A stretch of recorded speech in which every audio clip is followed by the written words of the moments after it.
Hello friends and welcome to my channel Instant Nerds. Today we will learn how to build a free invoice generator in Google Sheets. So first of all, make sure that Google Sheets is open and on the top click on File, go to New and click on From Template Gallery.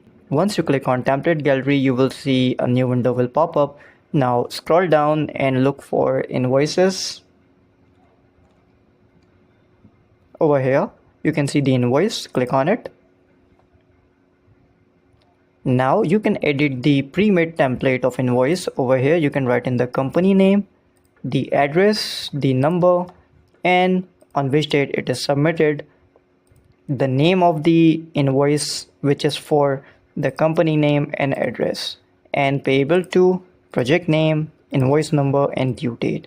And if you scroll down a little bit, you can also see the option for description, what services you are giving to the client, in which quantity, the unit price, and the total pricing. So in this way you can easily use this template and build your clients.